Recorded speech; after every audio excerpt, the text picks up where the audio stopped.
This is the Living Cities Forum, and I'd like to welcome Maarten Gielen to the forum. Gielen is an award-winning Brussels-based designer and researcher and a leading practitioner in changing the ways materials are used in architecture and construction engineering. He is co-founder of the collective Rotor, a collaborative, cooperative design practice that investigates the organization of the material environment with the aim of helping designers and architects to salvage building produce to reduce waste. It sounds simple, right? Like how we recycle our bags or our newspapers. But it's really not that simple. Having followed Rotor's work and watched some of their lectures, it has become clear to me that this rather simple ambition is nothing short of a Herculean task. Well into its second decade, Rotor now employs dozens of staff and is working on expanding the vertical integration of its processes. It has been noted elsewhere, rather charmingly, that Maarten started his career at the age of 15, selling decorative items and objects found in scrap merchants and flea markets to fashion stores and florists. At a time when we all might be wondering, how can I do my bit? There is perhaps something to say about a young man starting with a small idea and discovering a few years later that it was a rather good one.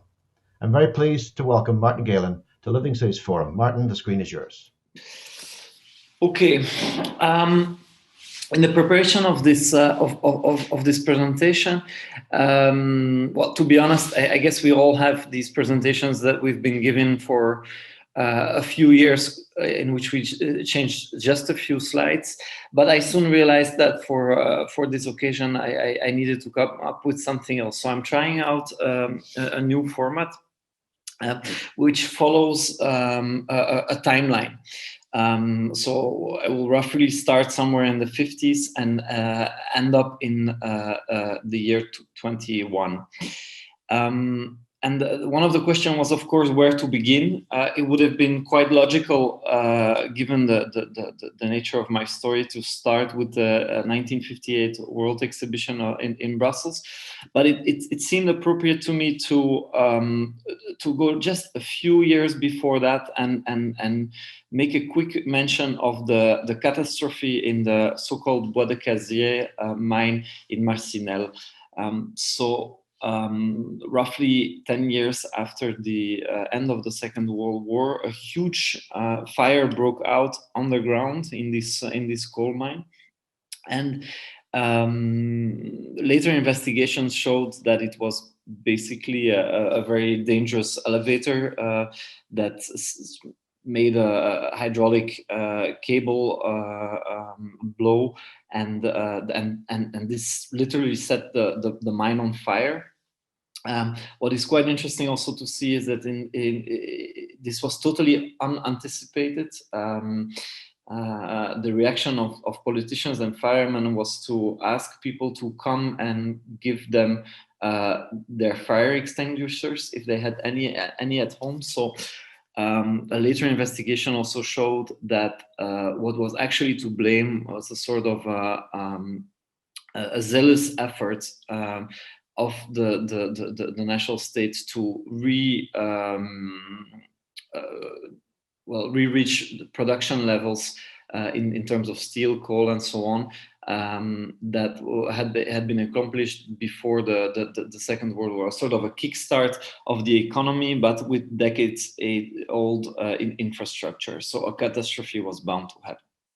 But the general atmosphere of the 50s was one of optimism in Belgium. The World Exhibition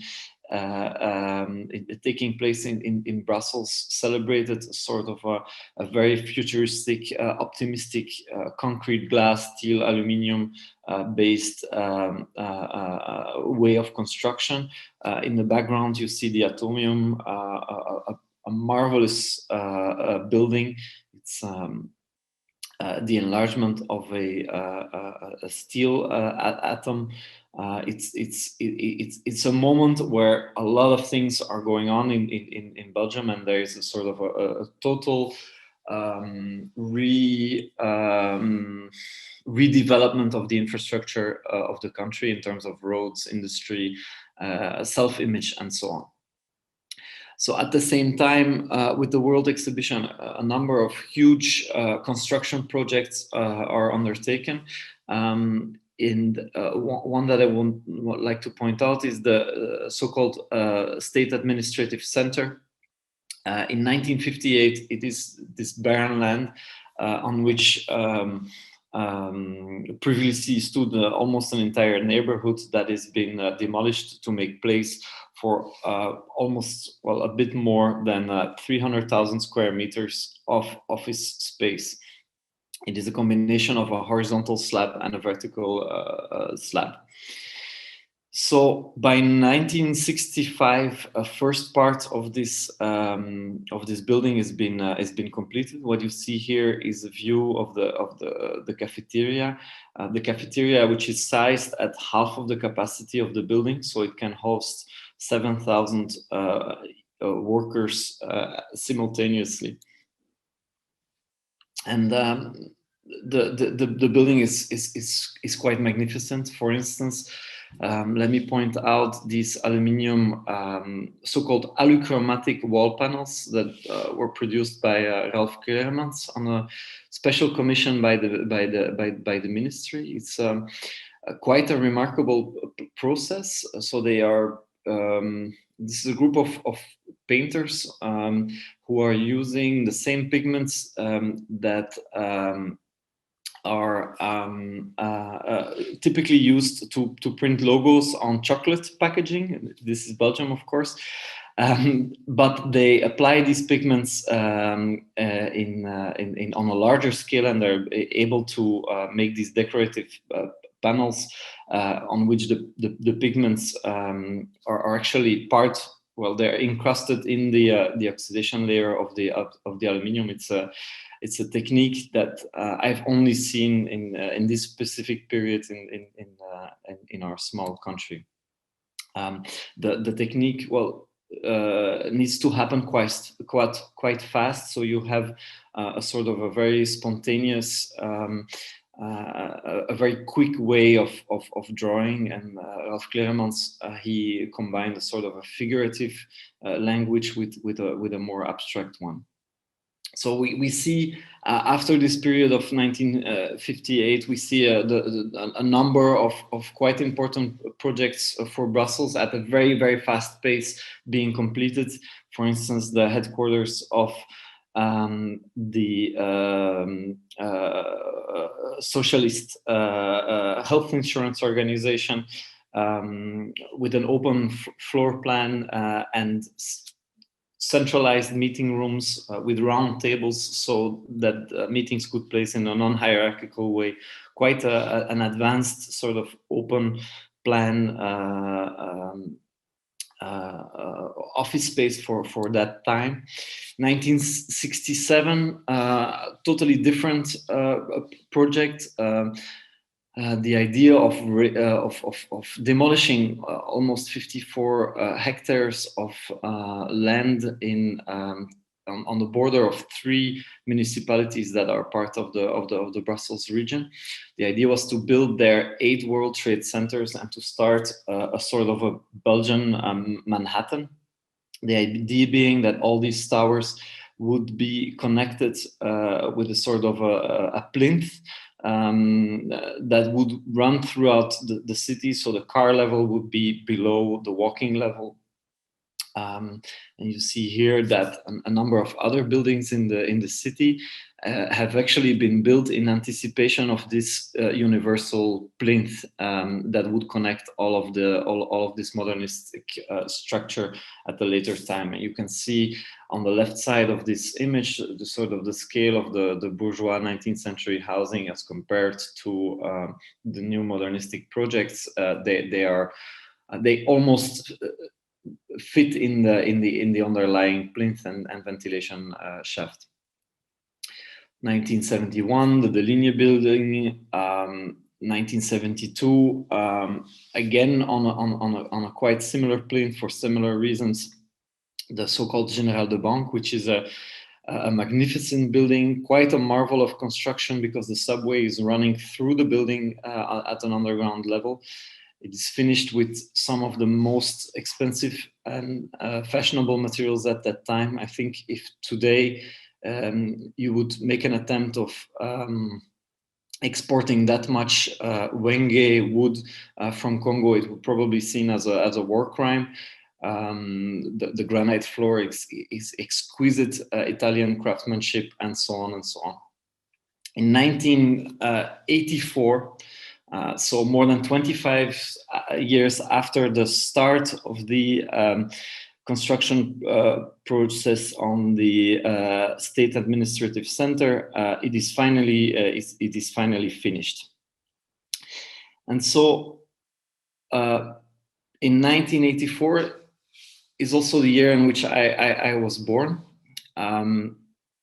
And it is also the year in which the Brundtland Commission is being gathered. And I think I like this this moment quite a lot, because there is something so incredibly science fictional about it. So the United Nations Council gives the mandate to Gro Harlem Brundtland and a bunch of other people to formulate an aspirational goal for the world community, and I think it's quite an amazing design brief. Like it's maybe the ultimate design brief, and in a reaction to that, a book is being or a report is being published called Our Common Future, that for the first time attempts to give a definition of what is sustainable development. And so I guess the definition of sustainable development, we've all heard it hundreds of times, meeting the needs of the present without compromising the ability of future generations to meet their own needs. But I find it a remarkable little bit of text for two reasons. Well, there's two things that I kind of find interesting in this. Well, the first thing is this notion of needs, which actually postpones the political discussion about what sustainability is to very specific, very contextual other places. Because if you think that individual mobility is absolutely necessary, is absolutely a need, then there can be such a thing as a sustainable airport. If you think that chocolate is a human need, then there can be such a thing as sustainable chocolate. If you disagree with these things being needs, then actually the conversation switches. And a second point that I wanted to underline is this idea of future generations, because for me, what this changes, it means that even if we would get all the humans that live on this planet in a sort of a democratic vote about this or that possibility, and everybody would vote for A instead of B, we still do not have the legitimacy to take that choice, because we need to take into account the opinion of people that haven't been born yet. And I find this a marvelous idea, because it allows you to extend this courtesy also perhaps to non-humans, or to humans that are very human but do not have a seat at the table, or having a hard time being heard. And so for me, this opens up the political question about what is decent, what is a decent thing to do, and it makes us all responsible in trying to formulate answers to this assignment. And so what we see is that this remains an open and unresolved question for decades after the publication of the report. If you want to design a facade, what does a facade look like that does not compromise the ability of future generations? Probably this will be different in Paris than in Mumbai, and so on. In the first few decades after the publication of Our Common Future, the immediate architectural influence of this of these ideas is almost absolutely zero. In the 70s in Brussels there was some form of eco-architecture, but by the time we're in the 80s and the 90s, this quite immediately disappears. We see the establishment of the environmental office in Brussels. 92 was sort of a very necessary reminder and a clarification of some of the wording of our common future in the Convention of Rio. But by the mid 90s, we are still building quite exactly the master plan of the Manhattan neighborhood. Like in 1996, we completed 2 of the 8 envisioned towers. There were already 4 built, so 6 have been built in total. It's quite amazing to see that these ideas were already circulating for such a long time, and that architecture absolutely did not pick them up. 2001, the Belgian state has financial problems, sells the state administrative center to a conglomerate of private investors, only to rent it back immediately. So there is a transfer of state property to private owners, and of course a decade later we will see that there is at least some mist about how these decisions were taken. 2006, oh, I forgot to mention this. No, sorry, 2001. I did mention that Ralph Cleermans, when he got the commission for doing these aluminium paintings for for covering the cores of the concrete cores of this magnificent building, that it was a special commission by the ministry, and it turns out that this special order had not been processed in the appropriate ways, that the minister actually had no mandate for giving direct commissions to this artist. And so his invoice has been disputed from the 60s onward. So Ralph Cleermans was in a process with the state for a legal battle with the state for receiving payment for his work, and the new owner of the building sort of inherits this legal question and invites the artist just to remove the panels. And so here you see Ralph's grandchildren visiting the building just before the panels are prepared to be taken out of it. 2004. So I was just graduated 1 year from high school, and I started working as a technician. One of the events that I worked on as a roadie was an open air cinema with a lot of program around it that was taking place in the state administrative center. And so it is there that I discovered this building, and it was also at this age of 19 that I realized that beyond sort of the absurdity of it, that it was a very strong image, that there was something particular about this building. I remember vividly the pictures taken by Vincent Beekman in the last days before the emptying out of that building, sort of documenting the life of these 14,000 government workers being trained on a daily basis, and the sort of the situations that occurred behind this modernistic architecture. And so soon after this festival, the whole place was sort of shut down, boarded up, and the demolition of everything but the structure would start. And so with Tristan, with whom I will later have co-founded Rotor, we were very curious to what was going on inside of this building during the demolition phase.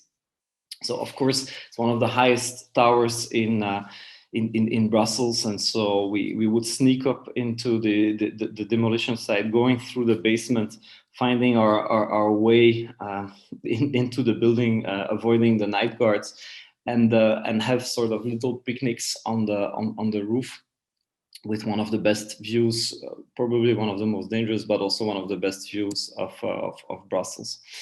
And on our way down, we would stop in the big halls that used to host these thousands of government workers, and marvel at some of the very weird design options. Well, the options of design that became self-evident now that the building was being dismantled. And above all, what we felt was a feeling, or maybe I should talk personally at this point. I felt a lot of regret that this was the way that this building was being treated. That this was the only option to sort of just trash everything and start over. It seemed like a huge missed opportunity, a huge waste of resources, of time, of talent. And at that moment, we sort of scavenged a few light switches and some an IBM clock or some small stuff, but we were really not in a position to do anything about this. About a year later, Tristan, Lionel de Vlieger, and I co-founded Rotor, and we were working under the label of being a group of people with a shared interest in material flows. How do materials transit in society? That was more or less what we were interested in. And so we started visiting companies. What you see here is a leather producer. This was a tarpaulin producer. And we started making a sort of a catalog of the materials that did not fit in the system. Waste products that were created with the same sort of scale or the same rhythm as the products. Like for every square meter of tarpaulin, there would be a little offcut. And so in an industrial context, this quickly amounts to huge quantities. At that point, this was the only thing that we were doing as a design office. We were visiting companies and taking pictures of the trash bin. We were very well received. We had absolutely no proposal. We had the intuition that there was something to do about these materials, but we were quickly a bit stuck in what was actually our proposal. And so in 2006, we decided to take a different method of research. We decided to try and do construction, doing as a way of thinking. So previously, we would just visit companies and then sort of go through the images, have discussions, and it was a very cerebral thing. And in 2006, because one of us had passed in front of this concrete structure, so what you see here is actually a plot of land that had been cleared in the 70s during the boom, the construction boom in Brussels, but the new building had never been built. And so there was this buttress concrete structure there, on which we envisioned building a sort of a shed that we would use as an office, as a research center, as a way of as a space for our practice. Yeah, coincidentally, this established us as a design practice. This project was published numerous times and won even some architecture prizes, to our sort of let's say surprise. In the end, as an office, it was not really very efficient. The windows were made of plastic tape, adhesive tape. So you can imagine how difficult it was to heat this space. But as a sort of an event space where we could host talks and little parties and barbecues and so on, it was quite perfect. So in 2006, for me, this and maybe this is a very partial, very personal view, but for me, 2006 is more or less the moment in which the ideas of sustainability start reaching architecture again. As I said, there are exceptions. Well, there is, of course, everything that happened in the 70s, and then you have certainly some exceptions and some precursors and so on. But to my personal appreciation, in 2006, there's a sort of a boom of big star architects that start being interested in the question. Masdar City by Foster is one of them. Quite impressive project, very highly. Very high tech with like an electric autonomous car system and ventilation towers and so on and so on. I mentioned this project because there is something extremely fascinating about Masdar. So the whole square city, supposedly situated in a desert area at the border of Abu Dhabi, is walled. And the reason that it is walled is because there is an attempt to create a microclimate in this city. So the ventilation shafts draw down cooler air and try to reduce the heat in this place by a few degrees. But coincidentally, the Masdar, with its claim of being a carbon neutral city, this claim also goes exactly till the border of that wall. So everything that is outside of the wall is not in the sustainability claim of Masdar. And I found this quite a fascinating situation where you have an architectural object that separates the sustainable from the unsustainable. So the airport is outside of the square, so it is not part of the claim. The cement factory is outside of the square, so it's not part of the claim, and so on and so on. And then when we look at Masdar City as a sort of a square city in the middle of the desert, and we zoom out a bit, then we see, of course, that it is not a city in the desert, but it's more like a sort of a suburban neighborhood of Abu Dhabi, which itself is, of course, part of this oil economy. So we have to go to extreme sort of intellectual lengths to try and consider this place as separate and sustainable from everything that surrounds it. It is quite literally the plot of land that is accorded to the architect is the limit of the responsibility. And I think it's quite extreme in Masdar City, but it is something that we've seen or we can see a lot in architecture up until today. 2008, there's a sort of a mainstream about what being sustainable is. We go from a very abstract, open idea to a number of sort of very specific very specific measures. And in terms of architecture in Northwest Europe, the most important thing is, of course, this question of insulation. No more single glass. Double glass is at least the standard, but triple, quadruple, that is the thing. So we're going to an architecture that is much more intensive in material use. It's much more technological, and Rotor being interested in these material cycles, we of course have a number of questions about this. How am I doing in terms of time? Okay.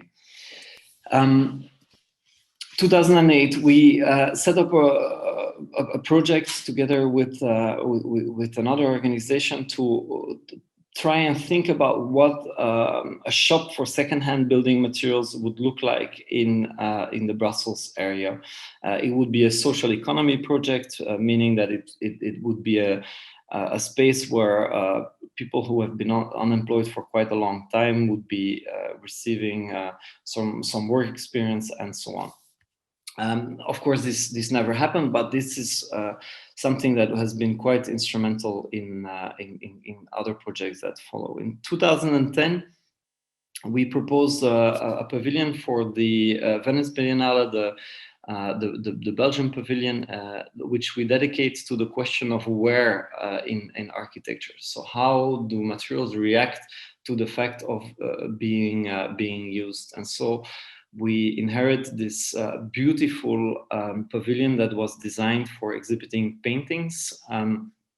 And we decide to exhibit in this space a number of materials that we extract from quite banal architecture in and around Brussels. So what you see here is a red carpet with traces of its use. So, quite evidently, there must have been some object or table in the front of the image, so people walked around it towards the back. And so here you see the same carpet exposed on the wall of that pavilion, and you see that actually the carpet provides almost as a sort of a map, a plan in scale 1:1 of the room. Here you see that. How people walk on a staircase is not a straight line, it's a sort of a dancing movement. So these are just the steps of a double pane staircase. And so we bring together in this space a couple dozen of material samples accompanied with a little booklet with theoretical considerations. So this project for us is the first that reaches an international audience, and then from there on we've been invited to do a number of international exhibitions, notably a monographic exhibition on the work of OMA at the Barbican in 2011, which for us is really an important moment because it is a way of seeing how codified the relationship between architecture and materials are. When a architect is drawing a sphere-shaped theater, he or she does not have a specific tube of steel in mind. The tube is going to be made to specification. So there's a number of intermediates that help architects deal with materials like samples, technical specifications, and models, BIM models or AutoCAD models or whatever. 2011, we win a tender for doing the first metabolic analysis of the waste streams in building and demolition in the Brussels region. And this is also quite an important moment for us because it establishes us as experts on this field. We received the commission to make the first proper report of all of the data that is available. And parallel to that, we set up a research process that is still ongoing, Opalis, which maps out all of the traders in secondhand building materials that we can find. So we finally found a focus for our factory visits. We visit these companies which will sell secondhand cobblestone or structural steel or bricks, and these are companies that are specialized in sort of the treatment of secondhand materials so that they can again be used in quite a normal architectural process. 2012, just a brief, it's not a project by us, but it shows it quite elegantly the problem that we're facing at this point. This is a competition for a design center with an emphasis on reuse and recycling already in the brief. The architects propose to use reused steel cladding during the competition phase, but of course there is no market in Brussels for sourcing or finding this reused steel cladding, and so the contractor in the end is forced to execute this with new steel that the architects choose in a few different colors to remind the original plan of the idea. And this is really sort of the chicken or the egg question that has followed us ever since.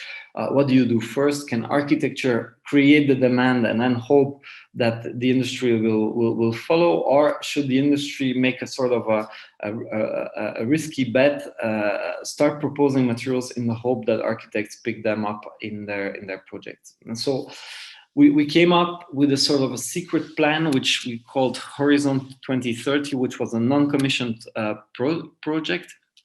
But our plan for the development of a salvage industry in Brussels over the period of roughly two decades. And we start in an unsolicited way, sending out letters and correcting language that we find problematic. For instance, Flanders, the region just besides Brussels, is publishing a vision document in which it says that there is absolutely no tradition in the use of secondhand building materials and so on. We send a registered letter showing some of the pictures that we took while visiting companies, and the result is that in these vision documents by the Flemish region, all of a sudden the existing dealers are seen as a sort of key actors that are a stepstone to further diversify and develop circular building strategies, blah blah blah. Anyway, so we really do we pay a lot of attention in these documents, because we know that they are going to be instrumental in building this industry. In parallel, in 2014, we start a spin-off, which is in the beginning just a project, Rotor Deconstruction. So Rotor Deconstruction goes into buildings that are slated for demolition and sells off parts of those buildings before we can. So we work with a sort of a catalog. The building becomes a shop. We document everything that is inside it. We make estimates of how much it would cost to salvage these materials, and we deliver them directly to the client. And so this is the moment where we discover the economy. The fact that you can demount something doesn't make it reusable. It needs to have a certain market value. You can not in a structural way run a loss on such operations, and so we need to find a business plan. 2014, our first really big project is the construction of part of the interiors of General de Banque. Remember, it's that building full of wenge brass and exquisite granite floors. And so there is no way in terms of timing that we can salvage these materials and sell them off. It's also quite evident that they are extremely valuable. So we decide to, here you see the demounting of the decorative ceiling of the entrance hall. And we decided to rent a storage space, and we start a new phase in our business in which we are having an inventory and so on. Asbestos is a huge problem in this context. This is sort of the way we access the building site. And once we have this storage space, once it is known that we can handle projects at this scale, we do all kinds of big buildings. In some cases, like the socialist headquarters, only the doorknobs, because we didn't have much time for anything else. Having a lot of proposals at those times, we start thinking about how to market these materials, how to clean them. We develop packaging, distribution strategies. We set up a website. Our warehouse becomes much better. We open a shop and so on. And so at this point, there's really a division. Rotor DC becomes a separate company. And Rotor, as it existed previously, remains more or less functional. And so this is what we have today. Rotor, as a non-profit, is It's focused on long-term thinking, strategic positioning. It's funded mostly with grants and consultancy fees. It's a very activistic non-profit. Rotor DC, on the other hand, is a company. It is a cooperative company, but it still needs to make its bottom line. It's a commercial player. It's opportunistic, goes for quick wins, offers solutions, and is limited by the market conditions. 2014, we make a vademecum. So this is a manual for public administrations on how to properly demolish, or how to properly tender big demolition projects. So we work on this for 2 years. We hire a lawyer inside of our office to work with us on this.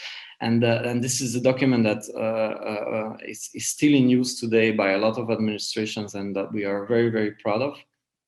2015, we give our input to the regional program of circular economy, which is it's a hugely important document, and it's quite amazing how few architects are present in these policy documents, or how well, it's amazing. Two things are amazing. It's amazing how easily it is to give input to these documents, and it's amazing that not more people within architecture are doing it. And so from then on, we're running on this. We're running in 2 different moduses. The blue projects are the ones that we are running through Rotor Deconstruction. So, for instance, the demolition of the Boudewijn building in which we were involved, salvaging the partition wall. The yellow projects still remain the project that we do all together, the 2 companies combined. For instance, we establish a sort of a trade organization for all of the companies active in reuse. We finally find back those fantastic allochromatic panels by Ralph Kleremans. His son actually contacts us, and we are now in the process of finding new spaces where to display them. Rotor DC grows. In 2019, we were 10. By now, we are 15. By the end of this year, it becomes a real business. The design side of things also kicks off. So we're doing projects, for instance, with 51 and 4E, which is a local office.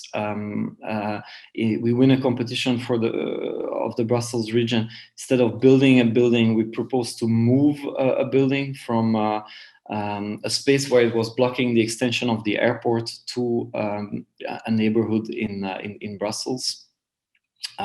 We work on the renovation of the Philips Tower. In this case, we are supplying a floor that we salvaged in the General de Banque building, when we will be working from the end of this year and onwards on as a consultant on the renovation of the Barracom building, which was, for your reminder, one of the last ones that was realized in this Manhattan plan.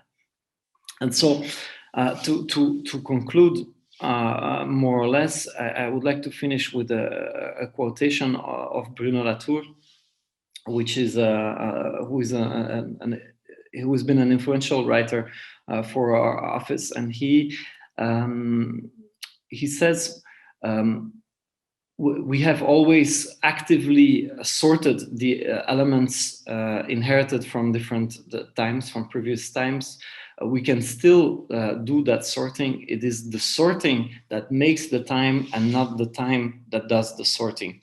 And this is an attitude that we try to embrace in most of our projects, meaning that instead of constantly trying to go back to this tabula rasa and starting over from a sort of an ideological point of view, we try to see the qualities of what is already there and inherit or accept this inheritance to the largest extent as possible, and then transform it in such a way that it allows today humans to live with them, or to benefit from them. Oh, one last project, because we're very proud of this. So the Opalis project, the mapping of the actors active, well, the companies active in the salvage industry. We first started doing it, the yellow ones, in Belgium in 2012. And we have recently secured the European funding to include the UK, France, part of the Netherlands, and so on into this map. So recently, our network of actors has dramatically changed in scale. We're now talking about 500, 600 dealers in secondhand building materials with different specialties and so on. So the objective of that project is to increase by 50% the amount of reclaimed building materials that are circulated in northwestern Europe, and we are well on track at realizing that objective. And in that point, we have a sort of a spin-off free hobby project going on. Opalis is a project that interests or seems to interest a lot of people around the globe. So we're trying to extend this project also to other territories. For instance, some student work in Brazil started mapping the salvage industry there. You will have noticed that Australia is a completely blank space on our map for now. So perhaps there's people that are interested in helping us pushing this project forward. So on that note, I would like to end maybe with just a few pictures of projects that have been realized with our materials, because this is really the nice thing. We are no longer dependent on our own architecture practice to build things in a certain way. We are providing means of construction to other offices on a daily basis, dozens of transactions per day. And so our materials end up in numerous projects around the city. And it's very fun to go out and see some lights or marble slabs or whatever in this new context. So realizing that I will probably have passed very well my allocated time, I'll keep it at that.